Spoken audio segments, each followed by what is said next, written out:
Alépé, localité située dans la région de Lamé, à 58 km d'Abidjan, capitale économique ivoirienne. Frères jumeaux, Alassane et Fousseni y possèdent des hectares de plantation du cacao. La campagne cacaoyère bat son plein en ce mois de décembre. Ils ont décidé de faire un tour dans leur plantation pour s'enquérir de l'état d'avancement des fèves de cacao. On est venu voir à quel niveau les fèves sont. Si la récolte va commencer, on est venu planifier avec les ouvriers. Conscient du fait que la terre ne trahit jamais, après l'obtention du brevet de technicien supérieur BTS, Fousseni et Alassane décident de retourner à la terre pour se consacrer à la culture de cacao. La motivation est partie du vieux parce que ça a toujours été sa passion depuis tout petit. Il partait le rejoindre dans la plantation. Et vu l'amour qu'il avait pour ce travail-là, c'est ce qui nous a le plus marqué. Voyant qu'il était seul, il n'avait personne pour l'aider à croître et développer la filière. C'est comme ça qu'on va se lancer auprès de lui pour pouvoir mieux faire avancer les choses. Pour réussir ce retour à la terre, Alassane et Fousseni ont intégré dans leur gestion l'agroforesterie, une méthode pour améliorer la qualité de leurs produits. L'agroforesterie, c'est-à-dire qui consiste à planter autre type d'arbres dans les champs de cacao, en dehors du cacao. Vous voyez par exemple, il y a l'ananas, il y a les bananes. Donc il faut que tout l'écosystème soit réuni. Et comme on le dit, la déforestation, ça n'a pas forcément d'impact sur l'environnement, mais ça a aussi un impact même sur la qualité du produit. Parce que quand il n'y a pas de forêt, il n'y a pas de microbiote. Et les microbiotes favorisent la fermentation des fèves de cacao. Donc c'est pour ça que comme vous voyez ici, on a toutes sortes d'arbres. On a même les cocotiers, on a même beaucoup d'arbres naturels qui poussent naturellement, qui aussi sont des acteurs même qui permettent la bonne fermentation des fèves de cacao.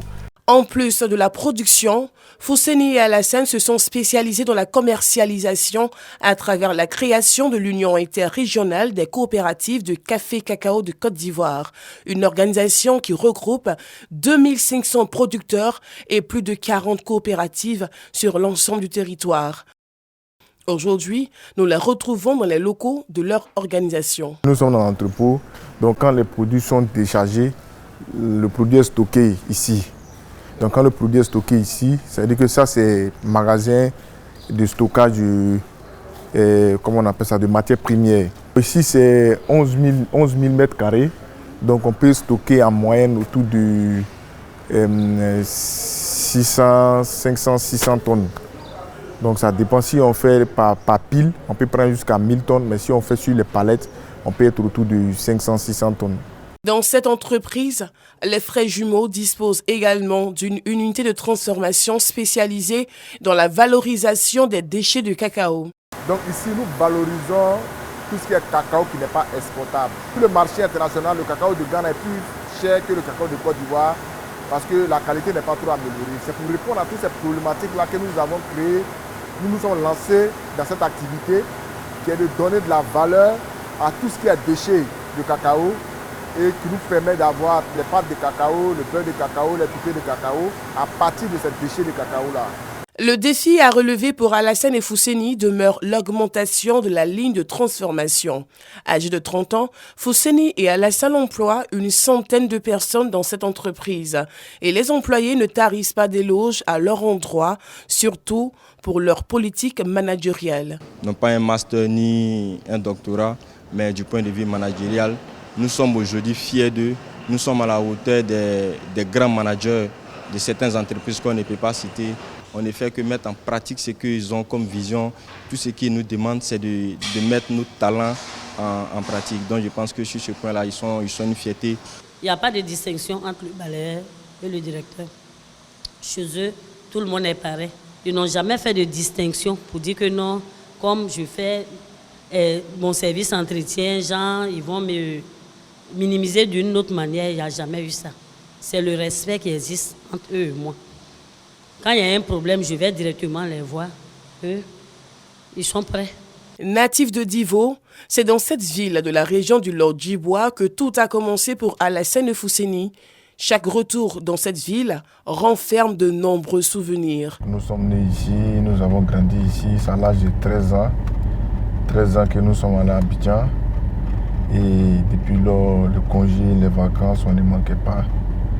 Et donc on vient de temps en temps parce qu'ici il y a la famille, il y a les amis.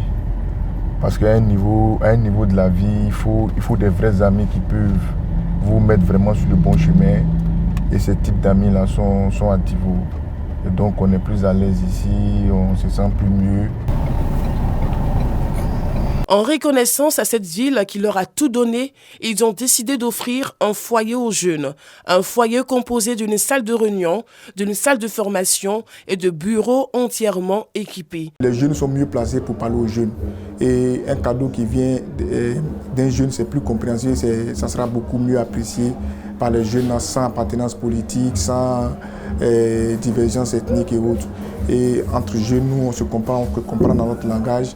Et je pense que la jeunesse de Tivo mérite bien ça. Fidèles à leur réputation d'hommes engagés dans le social, Alassane Fousseni utilise une partie des ressources générées dans la cacaoculture pour multiplier des œuvres de bienfaisance sur l'ensemble du territoire. La dernière est la construction d'une infrastructure scolaire dans le département de Bongolo. Selon le Conseil du café cacao, la culture du cacao représente entre 15 et 20% du PIB en Côte d'Ivoire. Elle emploie près de 600 000 planteurs et fait vivre près de 6 millions de personnes.